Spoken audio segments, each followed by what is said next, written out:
It's been 1 year since I did the teak. Let's check out what it looks like now.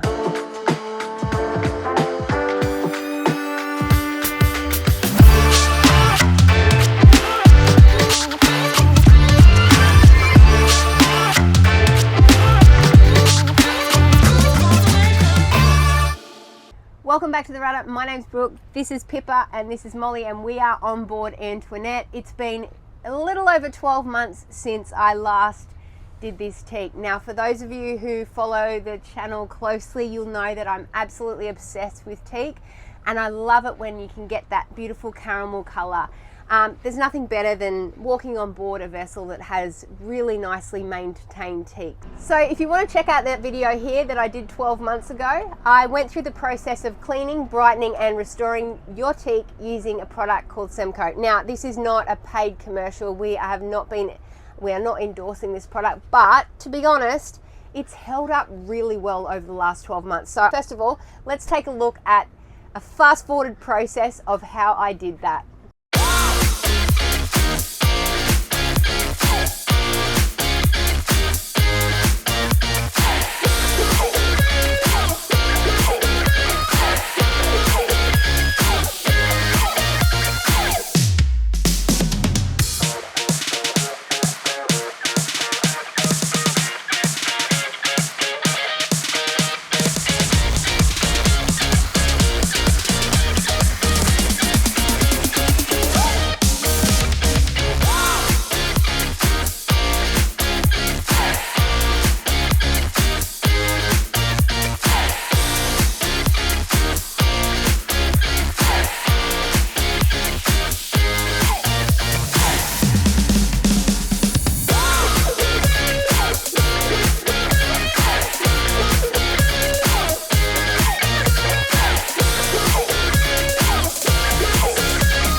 Alright, so if you want to see that more detailed, check out this link here, but let's have a look now at the different zones. So there's kind of three different zones on our Mary Fisher 895.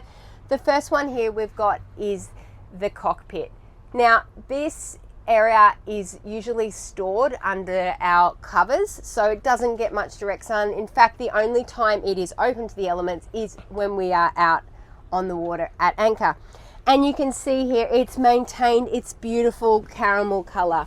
In some spots it's a little lighter than others, but all in all it's really nicely held its color for those 12 months. Now you can even see here, unfortunately we just pulled the table leg out. That's a little bit of water, so that's not discolored, that's just a little bit of water, and it's got that beautiful honey color.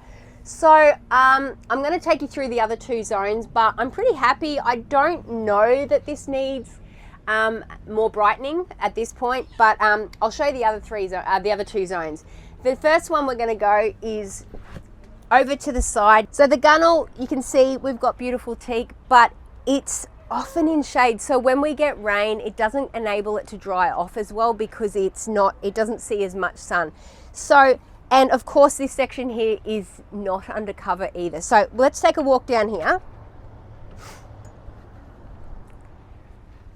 Now, some of the spots, it has maintained its beautiful caramel color, but there is a little bit of green algae and a little bit of mold. So there's absolutely no damage to the teak. Still feels beautiful underfoot.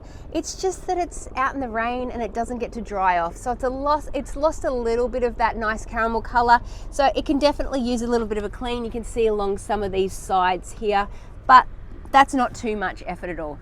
Now, as we move out to the back duckboard area, you can almost see the line here where the cover is usually. So obviously the aft bench slides forward when under storage and the cover comes to here. So on this side, you've still got that beautiful caramel color. On this side, it's started to get a bit silvery. So it can definitely use a little bit of love. So after 12 months, I mean, there's no damage. It originally had a little bit of damage that we showed you in that previous video, but it's just lost a little bit of that brightness and it could do with a bit of a clean and restore. So all in all, after 12 months, Semco I cannot fault it. Beautiful honey color has maintained, and in the areas that are exposed to the elements, it's certainly held up, but I think it's definitely on my to-do list. There we have it, a quick look at the teak in the 3 areas, the cockpit, down the gunnel and the swim deck. A little bit of wear and tear on the different areas depending on if it's been exposed to the weather or not, but all in all, I'm really thrilled with the product and the longevity that it's over 12 months it's been since I've done it. So I'm definitely going to put it on my to-do list to do the areas that are exposed into the weather. On my to-do list, as I said, I do love that beautiful honey color. So let us know in the comments box how you guys keep your teak maintained and what products you use. It would be really nice to hear what products and how they endure over the months, winter, summer. Leave it in the comments box below. Thank you for watching, and I'll see you next time on the Rudder. Happy boating.